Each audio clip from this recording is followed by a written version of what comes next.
안녕하세요. 더 고작가 TV의 고작가입니다. 오늘은 고작가의 서재 시즌 1 나는 스리랑카주의자입니다의 세 번째 시간입니다. 1, 2화의 인트로에 이어 오늘부터는 스리랑카의 각 지역을 방 안에서 구석구석 방문해 보게 될 텐데요. 첫 번째 지역은 책의 일부 1장에 실린 만나르입니다. 자, 바로 이 부분이에요. 자, 여기 만나르 클립 부분 보이시죠? 만나르에는 왜 가는 거야? 라는 그 스리랑카 현지인의 근본적인 질문을 하게 만들었던 그런 챕터예요.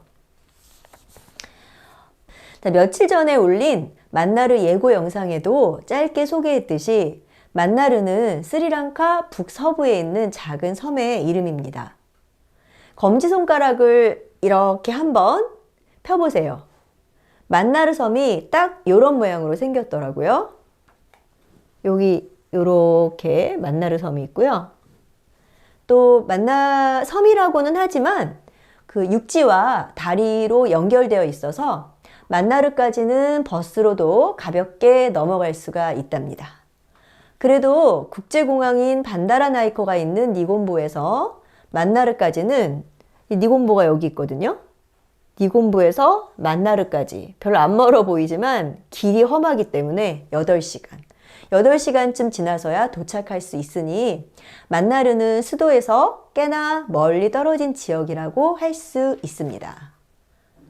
아참, 여기 책에 오타가 있었더라고요. 저도 이번에야 알았는데요. 여기 15쪽 두 번째 줄에 보면은 국제공항 반다라이커라고 써 있어요. 그래서 이 공항 이름에 한 글자가 빠져 있죠. 스리랑카 국제공항의 이름은 반다라이커가 아니라 반다라나이커입니다. 우리 편집장님과 몇 번의 교정을 받는데 이걸 놓쳤더라고요. 여기서 잠깐 스리랑카 국제공항에 대한 얘기를 좀 나누고 갈까 해요. 그 어느 나라에 가든 국제공항을 거치지 않고는 들어갈 수 없겠죠? 그런데 그 스리랑카에는 국제공항이 단 한 곳뿐이에요.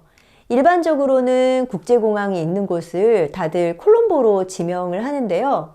정확히 스리랑카의 국제공항이 있는 지역은 니곤보라고 불리는 이 바닷가 도시입니다. 이것은 마치 서울에 공항이 있지 않고 그 근교인 김포에 국내선과 일부 국제선을 위한 김포공항이 위치한 것과 같은데요.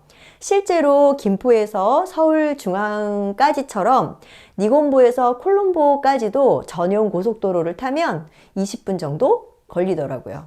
그리고 이때 공항에 딱 내리면 여행자 티가 팍팍 나잖아요.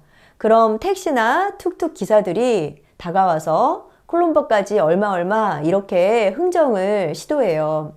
저도 스리랑카에 다녀온 지 한 3년이 다 되어서 현재의 물가 가늠이 좀 어려운데요. 그래서 제가 추천하는 거는 얼마쯤이 그 적당하다 단언할 수가 없으니까 가장 좋은 방법으로는 스리랑카에서 대중적인 핑미라는 교통 어플리케이션을 다운받으셔서 어플로 택시를 예약하거나 대강의 가격을 확인하시고 기사들과 흥정을 하면 바가지 쓰는 일은 없을 것 같아요. 요거 유용한 정보일 것 같죠? 핑미 기억해 주세요. 내친 김에 한 가지 더 TMI를 드리자면요.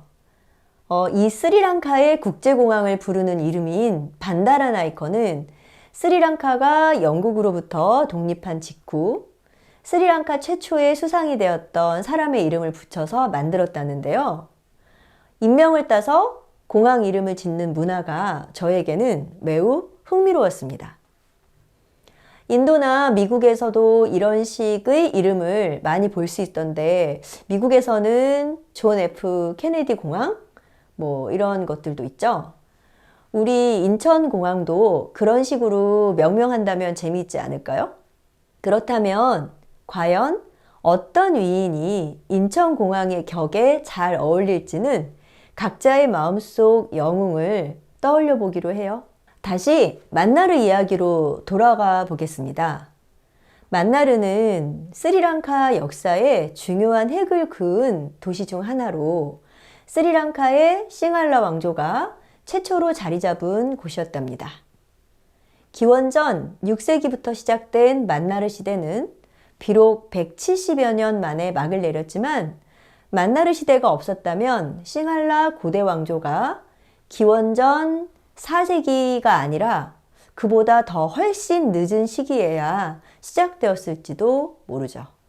앞으로 그 싱할라라는 단어를 자주 듣게 되실 텐데 이 단어의 어원도 좀 짚어보고 갔으면 해요. 물론 타밀족도 있지만 그 원래의 스리랑카인들을 싱할라족 또 그들이 쓰는 언어를 싱할라어 이렇게 부르는데요. 싱하는 싱할라어에서 라이언, 즉 사자를 가리킵니다. 그 싱가포르라는 국가의 명칭의 싱가가 싱할라어의 싱하에서 왔고요. 또 태국의 맥주 중에도 싱하인가? 뭐 그런 맥주도 있잖아요. 그 이름의 뜻도 사자. 심지어 요가에서도 사자 자세를 뜻하는 말을 싱하사나라고 부르기도 해요. 재미있는 단어 같아요. 굉장히 일상 속에 깊이 스며 있는 것 같습니다. 그래서 이 싱하가 어째서 스리랑카 민족과 깊은 관련을 맺게 된 거냐면요.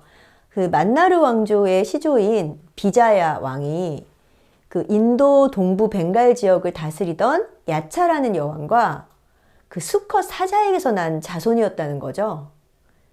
그런 비자야 왕이 인도에서 스리랑카 섬으로 이주해 섬의 토착 세력들과 결합하여 세운 왕조가 싱할라의 유래가 되었으니까 그 싱할라라는 단어는 사자와 불가분의 관계라고 할 수밖에 없습니다. 여기 지도를 잠깐 보실게요. 여기 오른쪽 아래가 스리랑카고요. 그 이제 왼쪽 좌측 맞죠? 좌측 그 북쪽에 요렇게 생긴 요 섬이 만나르 섬입니다. 그리고 저 왼편 위쪽으로 보이는 이 부분이 인도인데요. 그 인도의 요 끝에 붙어 있는 요 작은 섬이 라메스 와람이라 하는 섬인데요. 이 인도와 스리랑카의 두 섬 사이의 해협이 수심이 매우 낮아서 지금은 인위적으로 그 수심을 깊이 만들어 놓았지만 과거에는 수심이 불과 1m에서 최대 10m 정도밖에 되지 않았대요.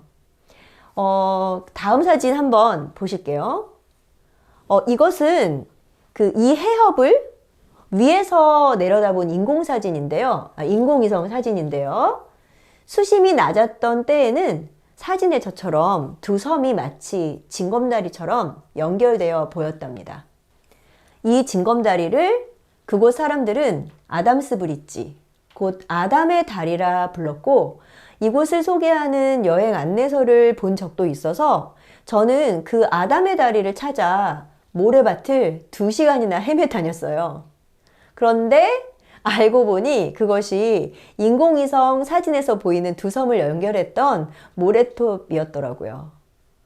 정보의 부실함으로 이날은 진짜 헛고생을 한 날이 아니었나 싶습니다. 아무튼 이러한 지리적 상황은 스리랑카와 인도 간의 교류를 활발하게 만들었을 거고요.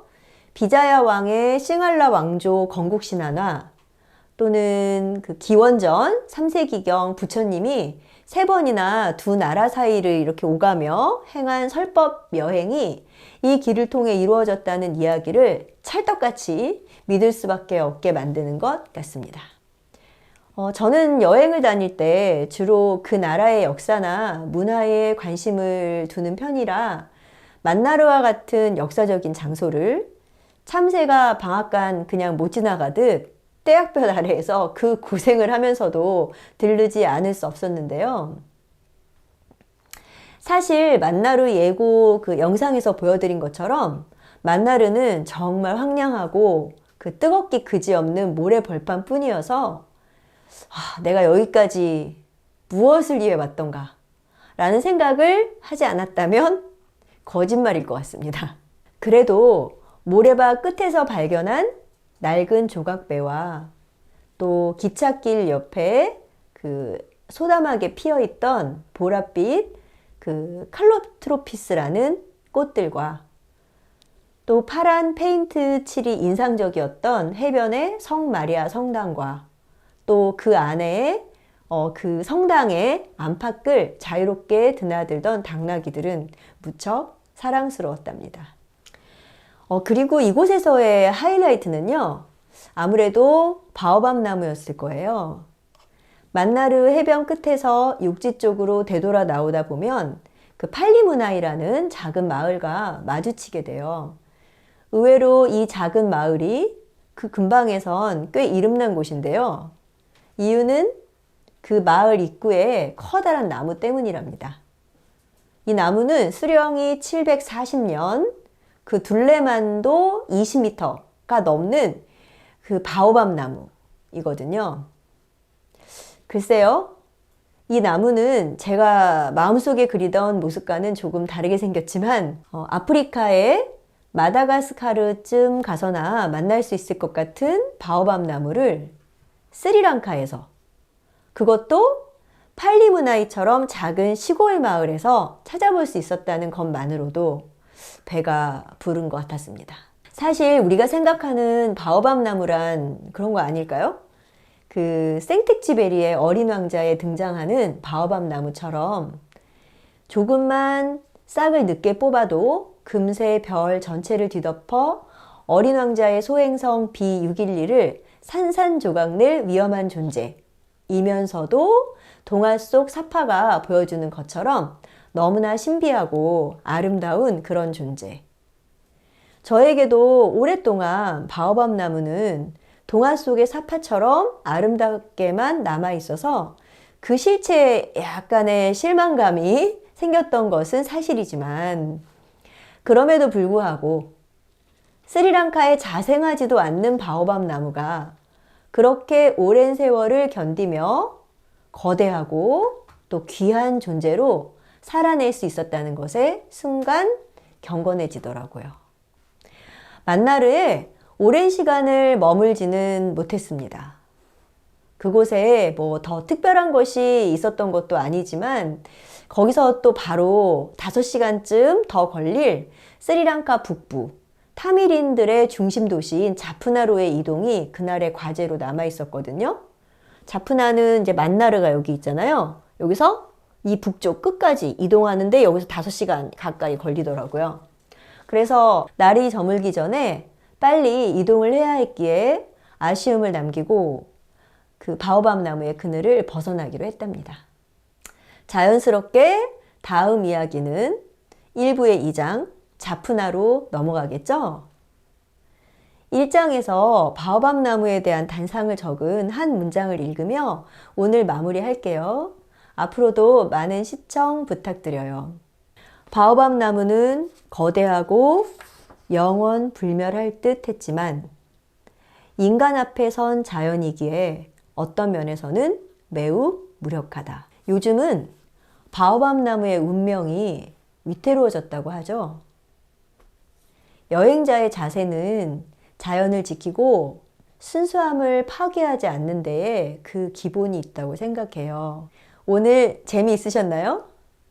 그럼 다음 시간에 또 만나요. 제발 안녕.